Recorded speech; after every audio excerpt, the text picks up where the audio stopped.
नावाच्या शहरात रामपूर नावाच्या गावात एक रामू नावाचा गवळी त्याच्या त्याच्या गुरा त्याच्या गायी बरोबर एका मोठ्याच्या एका झोपडीत राहत होता.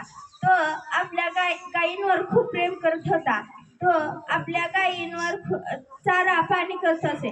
तो त्याचा एक व्यवसाय होता. तो आपल्या गायींचे दूध काढून गावोगावी पुरवत असे. पण आता गावात खूप माणसे असल्यामुळे त्याला ते दूध पुरेनासे झाले. म्हणून तो आपल्या अजून एक गाई घ्यायचे म्हणून तो शहरात गेला. शहरातून एक छानशी गाई घेऊन जंगलातून त्याचे गाव होते. तो जंगलातून येत होता तेव्हा त्याला एक चोर म्हणाला, ए गवळी, तुझी गाई मला दे, नाहीतर ह्या लाकडाने तुझे डोके फोडून तुझी गाई घेऊन जाईल.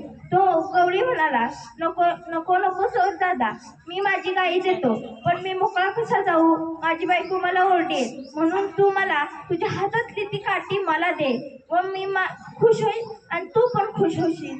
म्हणून त्या गवळ्याने त्याच्यापासली काठी घेऊन त्या चोराला गाई दिली आणि तो आपल्या हातात काठी आता आली की तो म्हणाला, ए मूर्ख चोरा, ती माझी गाई मला दे, नाहीतर ह्याच काठीला तुला पडून तुला गावापुढं धिंड काढेल.